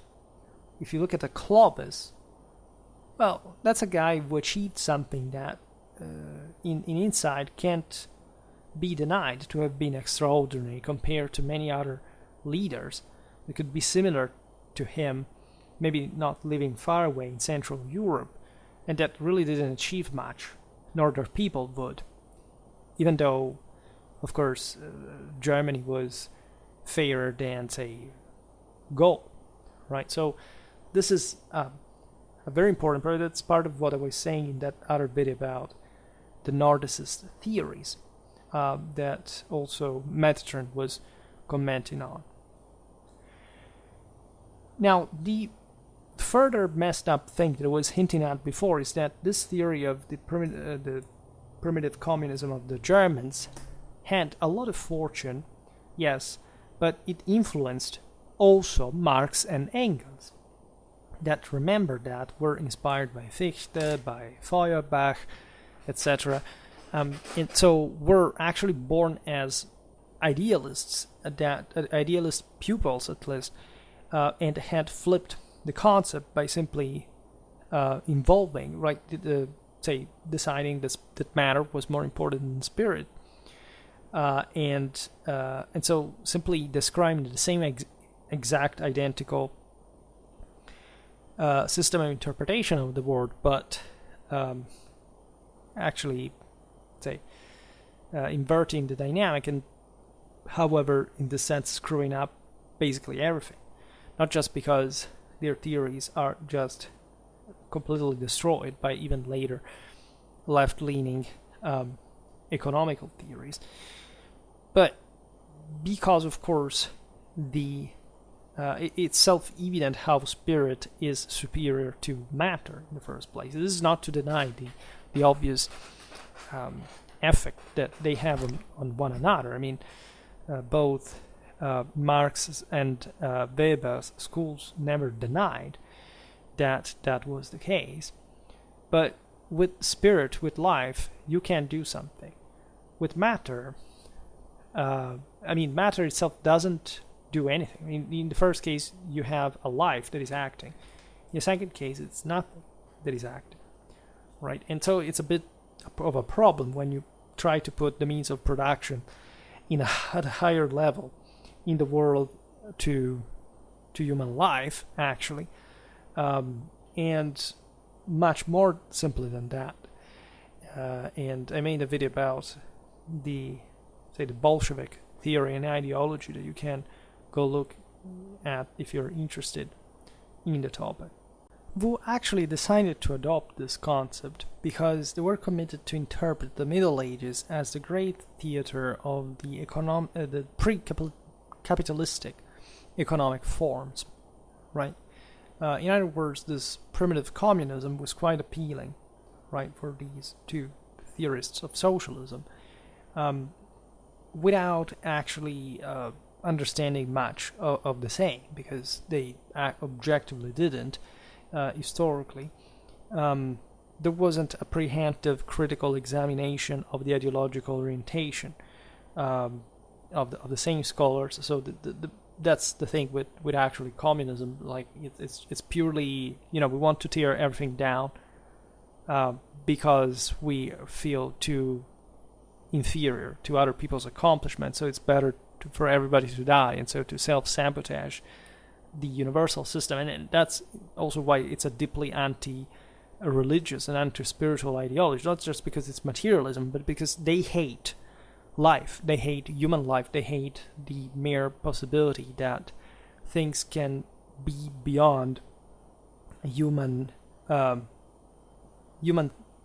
say, misery in itself. And suffering is not a meaning of actual improvement, but it's a meaning, it's a sort of passive condemnation, according to these people, denying completely the traditional ideology of self-sacrifice, right, of the doctrine of struggle and victory. And you understand why, again, this communistic ideas are so popular, because, of course, again, especially during the mass society, all the lesser people will embrace this as an excuse for being parasitically maintained, and to just having to do nothing and remaining, because they're too afraid of suffering in order to achieve something. And that's pretty much it, right? So the paradox is that Germanic communism of the origins, as the product of a theory that attempted to demonstrate the superiority of a race, flowed actually into works that intended to valorize the egalitarian tendencies manifested before the affirmation of capitalism, that, as you understand, it's a merely communistic term that basically has, it's been adopted as a sort of banner by free marketers, but it's actually a communist insult, right? And it's designed around the concept that people are, at the end of the day, just interested in capital. They're not interested in the spiritual management. And so what they can derive from this burden rather than material wealth, as a matter of fact. So the original let's say, belief around the primitive communism of the alleged primitive communism of the Germans, that of course never quite existed, because the Germans always had aristocracies, they always had wealth, they always had something that doesn't matter how scarce it was compared to the Romans, right? And other surrounding peoples, even the Celts, was that they managed to overrun, right? And so, hence the idea of spiritual sort of elevation through these deprivations, which is correct, right?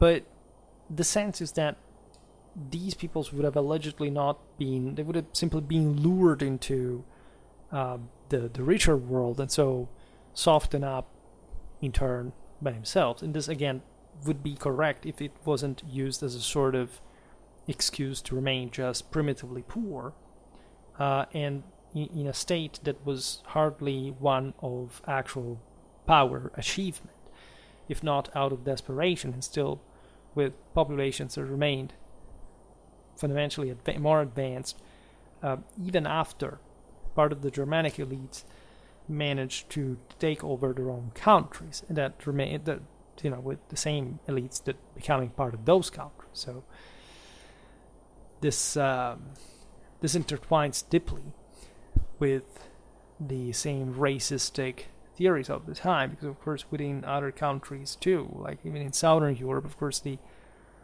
whiter people by these standards were sort of praised. And interestingly enough, when you look at fascism, and just to say the Italian fascism, and when this was say how much this was actually a socialistic movement, just like Nazism as well, in this fourth estate roots was actually against blondism.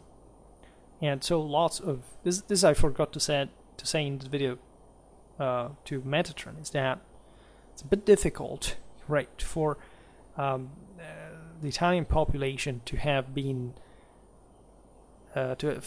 considering unnatural things like blonde hair, blue eyes, even red hair, etc., when these are there in consistent numbers, but because we have to be aware that this categorism of saying no, those people do not have that, or it's not typical, it's unnatural, it's different, is actually a product also of a propaganda that was aiming racistically to distinguish, in fact, too much Northern and Southern Europe. It was in fact quite an ideological, or say, axis, right, around which some of these debates revolved at the time. Because there were, in fact, this is the most interesting thing, that those theories that are embraced also today by especially not necessarily nationalist, I mean there are always nationalist socialist movements, not meaning explicitly Nazis in the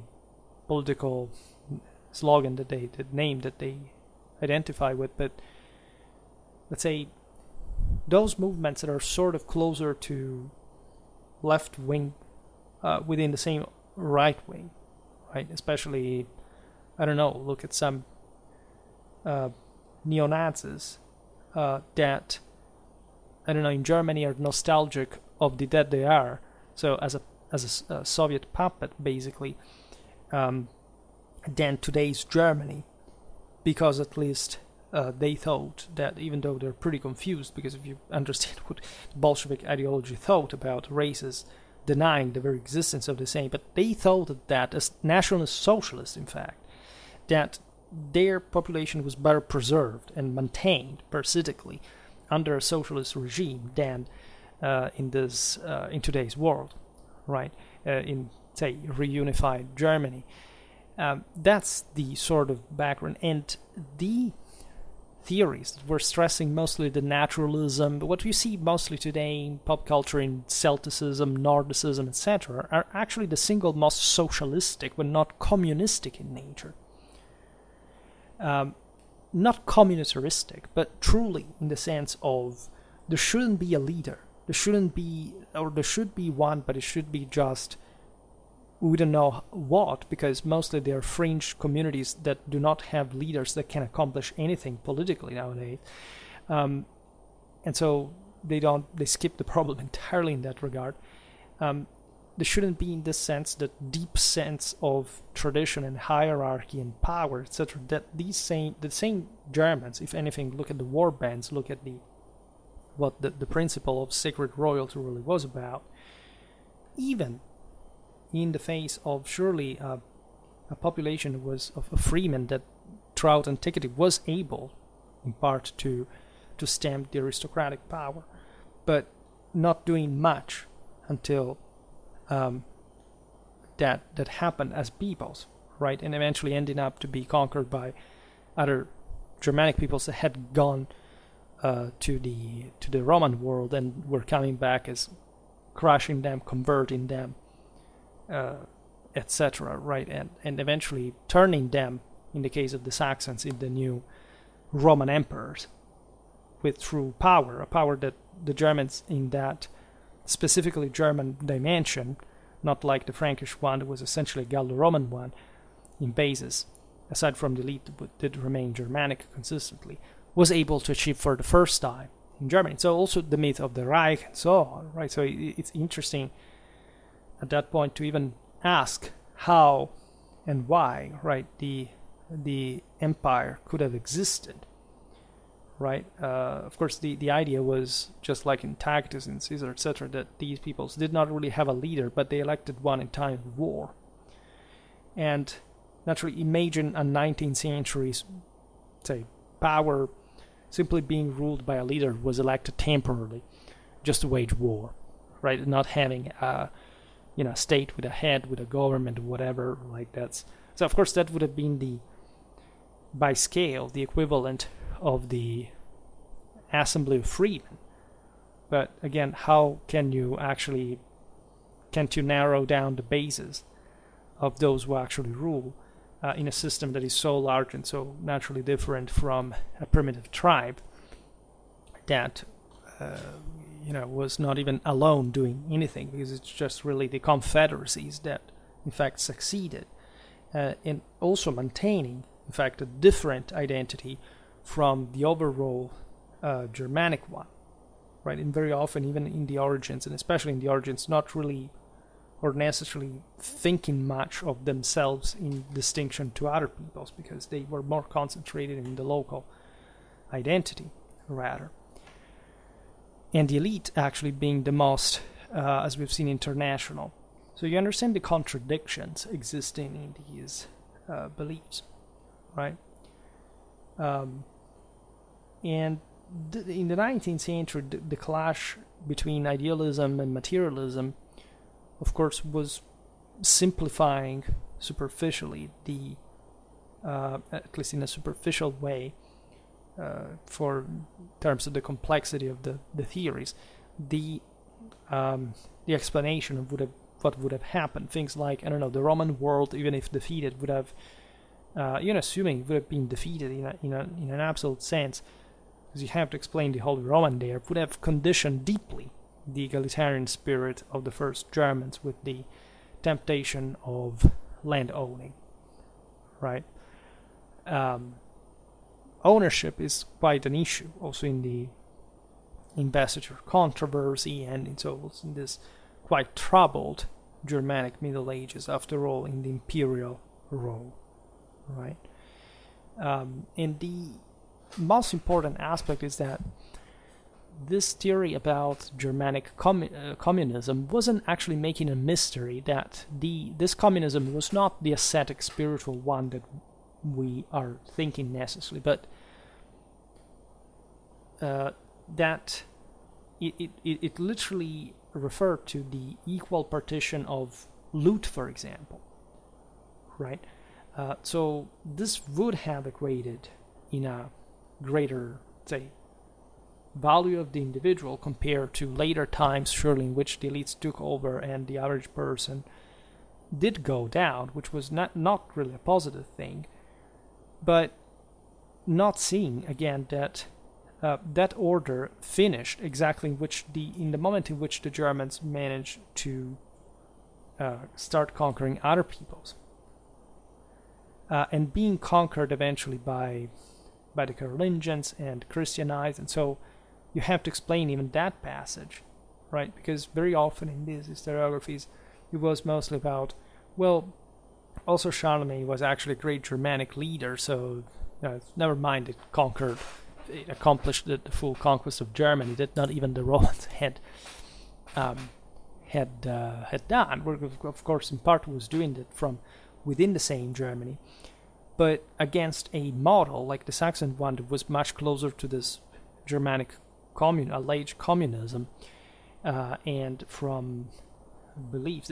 Here there is also the problem of Christianity, because, as you know, Hitler's ideology, the one of Nazi hierarchs, were pretty anti-Christian in many ways, and you can't quite find, if you read the diaries, etc., the sense that Christianity was a sort of offspring of Judaism and not maintaining certain necessary qualities of awakening would have been equated in a sense to the original Germanic warlikeness, especially the beast-like sense of, if you do not awake the Dionysian, you can't also tame it and transfigure, right? And there is no doubt that the different Germanic populations were successful during the migration era also because of this, right?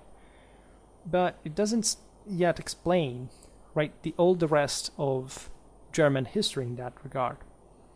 Sure, the empire, the Holy Roman one, that would be the thing, but it was also comparatively a less successful enterprise than the Roman one, and so there were other Germanic peoples who were not part of it.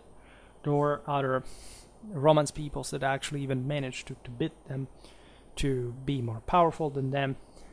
Think about the Lombard League in the first case, the French kingdom in the latter. So it is actually a huge deal that can't quite be simply interpreted through, we had the best system, but we sort of fucked up because we decided we had to go over ruling over the Romans, even assuming that that's technically what happened in practice, or at least because the substitution did not happen evidently. Doesn't matter how successful that's the important thing, actually, how successful the cultural influence of the Germanic world really was on the Romance one later on, right? And how actually this did have a lot to do with the necessity of reawakening that process of world-likeness for the actualization of the self, but within now a discipline, a hierarchy, even a reason that, as the meeting, in fact, of tradition and modernity made Europe booming, right? And so it would be way fairer to say that it's exactly in the moment in which the Germanic and the Latin cultures met and became syncretic in great part of Europe, the European continent took off, right, in an unprecedented way, and also one that cannot quite be compared with any other in the history of mankind. And so, in that, there is a great merit of the Germans, which is all good and fair, and I believe in it, actually, to a significant extent. I will make specifically a video explaining why the Germans achieved this as a people, right, and in their merit and virtue and capacity. And it is a controversial topic, but it is correct. So I'm fine with that. But, of course, these theories failed to simply explain why eventually in the same late Middle Ages, this unspoiled German world withdrew. Right? There was part of the explanation can be phrased in this way. Let's say the honor of the empire was maintained, meaning that until Napoleon, the Holy Roman Empire existed. It was fundamentally Germanized by the Habsburgs. We're talking about essentially a German empire in practice, in spite of the fact that both the Habsburgs, the Hohenzollern, came to rule and to compete for the same Germany with controlling more non-German than German land, namely and respectively Hungary and Poland in practice. That reflects, by the way, how still the concept of the empire was based, in spite of the incipient, again, sort of modern identities in a nationalistic direction, the hierarchy of different peoples and who was up and who was down, right? At these ends, for example, the discrimination against the Slavs in this 19th century ladder of, say, of people's worth, well, being that, yes, the Slavic world overall was notoriously less competitive than the German one when they migrated in these areas. The latter, say, expansion occurred in these areas and remained the most prosperous, more advanced, and the Slavic population being sort of more supine to their own elites that were incredibly cruel, right, in not actually granting the average Slavic peasant actually much, and even preferring, of course, the Germans as sort of middlemen, as the third estate, as opposed to the fourth one, to rule, right? So that's, and eventually crumbling to essentially this sort of further German expansion. So the fact that the empire remained, the honor of the empire remained, the fact that Germany, meaningfully enough, was never actually conquered by anyone. This is a very interesting aspect. Like, leave aside Napoleon, naturally that's another thing, but Napoleon himself actually kept many of the German traditions in Germany because those states were somehow more archaic in the early 19th century, and so he kept basically the local customary law as opposed to the Roman one, the fact that of the nation state, more importantly, that the Napoleon was applying, in fact, in other countries like Italy or Spain, etc.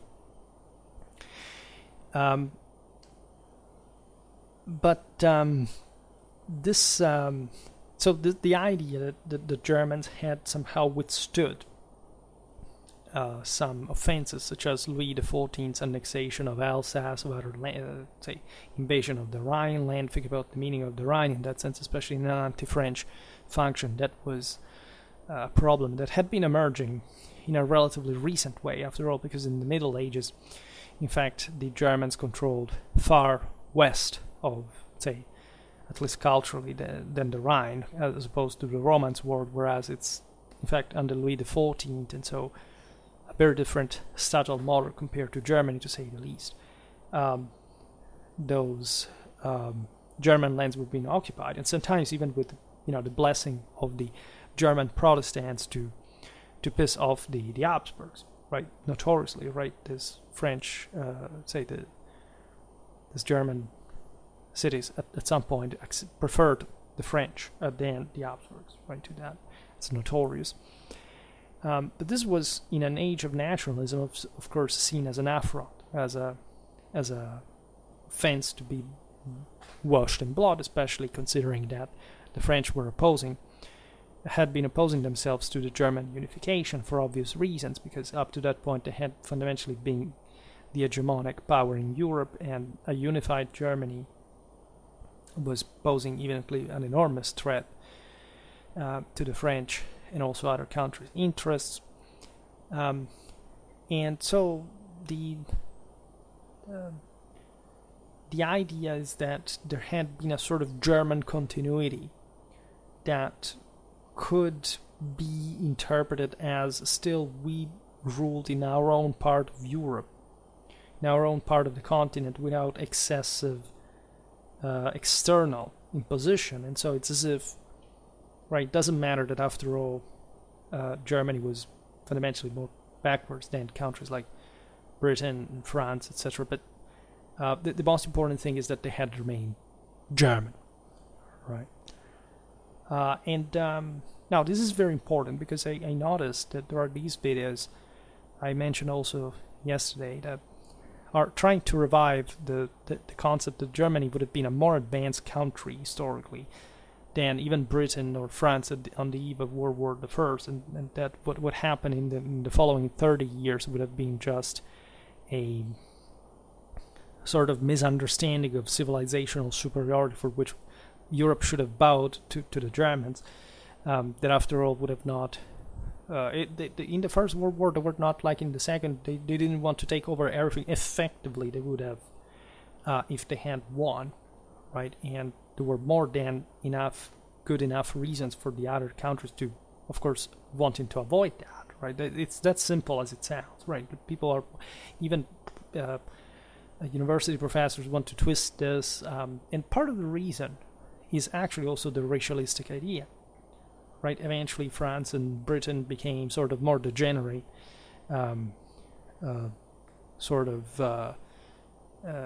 immigrant-friendly and sort of leftistic countries for a long time, differently, but let's say still with this most evident outcome. Germany is seen as sort of a different thing, even though today, as we know,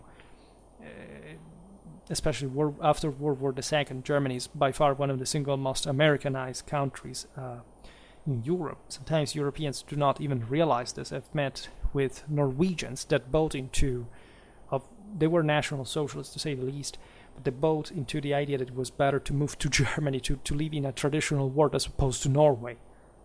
These are people hating immigrants, etc., and claiming that, knowing what Germany really is. And so that's quite bizarre, and that's how far this Germanistic mythology revolving around Germany, this is especially also very common in the United States, at least it was up to a decade ago, I would say, because it did have this sort of simplistic take on, superficial take also on the same German history that I think is great in the sense that exactly it's something between modernity and tradition. I mean, 100 years before World War I, like what you call Germany as a, say, nobody would make the case that, I don't know, at least in pop culture, that certain other countries' unifications were as successful, right? You can argue saying, I don't know, France or Italy or any other country was fundamentally is fundamentally attacked, seen, even Britain or Spain, as this is just a patchwork of different states. But Germany, no, right? Even if though there are differences between them, it's a sort of German thing, because the national power, right, of this ideology, of course, had far-reaching consequences, and in part it does reflect the uniqueness of Germany, even in this capacity, definitely, to create a sense of common identity, albeit being still part of a different group, which I think is a very, of different states in this case, which I think is a very positive thing, actually. It is a sense of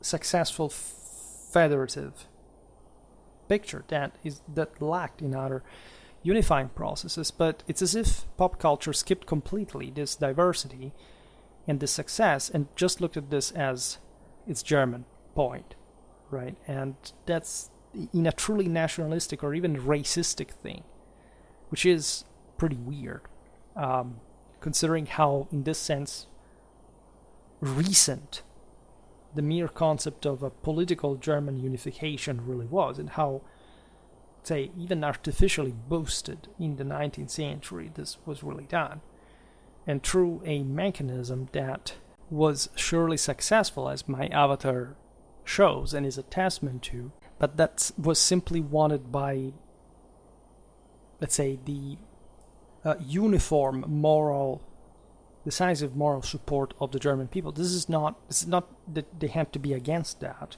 right? But there was a very specific historical, political context that brought pressure specifically to unify the country, and with enormous perplexities, surely with great success again, but still with things that evidently had to be fixed, as far as also the later developments of the country. Say, Europe, of course, had a history of success at the end of the day, of unifications, of consolidations. This is not to say it was not a huge achievement, or there wasn't positive or that we shouldn't credit the Germans for that. Just it should be understood, however, in a contextual sense, with things that could go differently, and especially with, let's say, a very specific actor that, in that case, decided to unify this country, and meeting with the support of surely of the local, say establishment, but again as a product of different circumstances, also other countries' weaknesses for that matter. So where's the standard there? Where do you draw that, right? How do you consider this or any other accomplishment of this kind for, right, in this alleged uniformity of the system?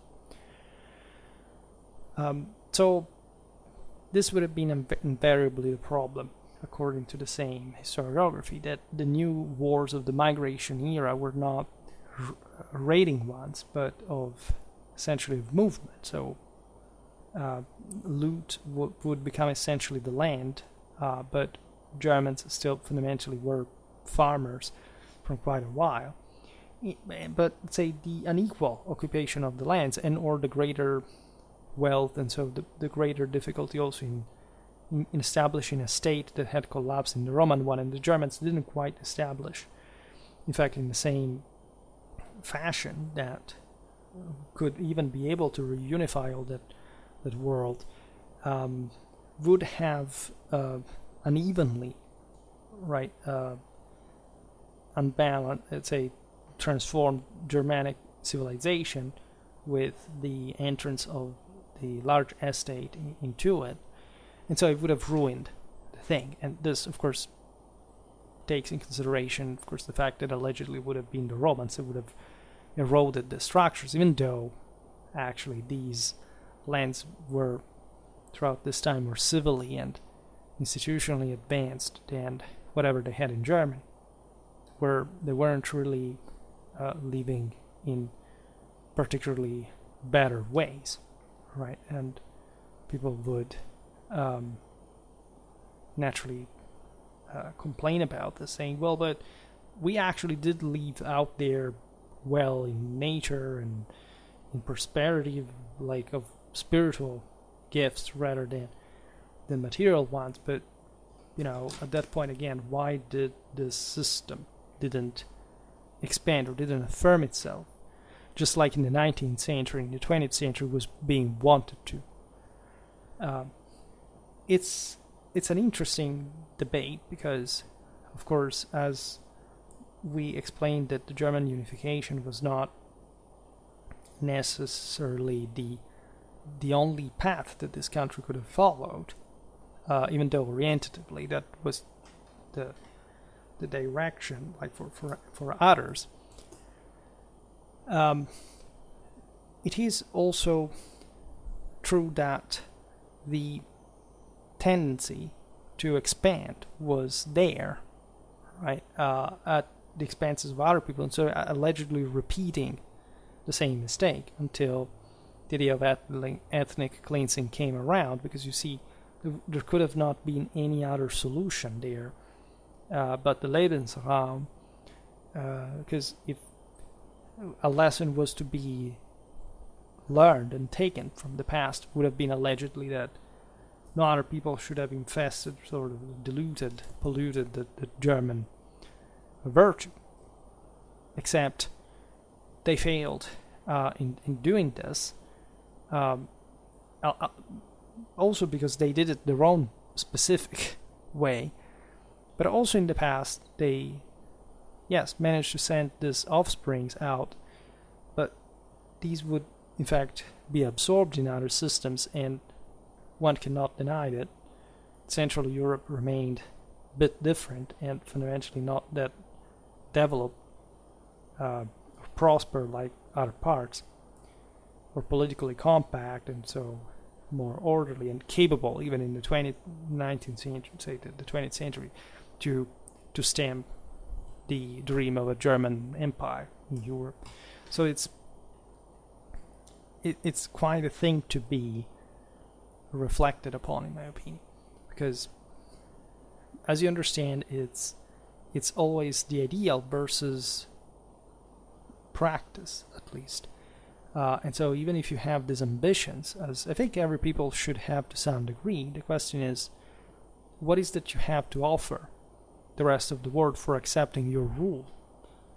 Right? If your option is to exterminate them, to cause a genocide, to blame another people for your own failure, well, at that point, tradition says no. Right? Tradition shows the greatest empires were the ones that were able to affirm over other, say, a people over others, but by making the other cooperate. And that's quite a much greater challenge that should emerge through those virtues and self-evident, in fact, qualities that would have to make these peoples bow to such conquerors, like in, say, in antiquity, and in part also in the Middle Ages, by saying German Empire, and that were more successful, in fact, in long-lasting empires experienced than the 19th century ones, and of course opposite to that sense of standard that mass society rejects completely and brought to these disasters at the end of the day.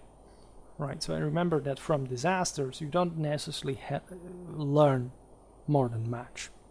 Right, you can actually complicate the thing to the point in which there is hardly anything that you can do to fix it, and that's always the ever more sort of complicated condition of mankind that is even forgetting how to essentially come back to the, say, on the prior path, and even denying that this would have been an actually positive thing to do, right? Denying the very values, the very foundation, and even canceling the same history, disregard of those times. And that's why I think that studying this is so important. Today I didn't manage to finish, say, this video, so tomorrow I will make another one, hopefully concluding. Yeah, I think it's gonna happen if I make the video. For today, however, I stop it here. I just hope that you enjoyed this video. If you did, please share it. Otherwise, leave a like or subscribe to my channel if you're interested in my upcoming content. As always, I thank you heartily for listening to me. I wish you a nice time and see you next time. Bye.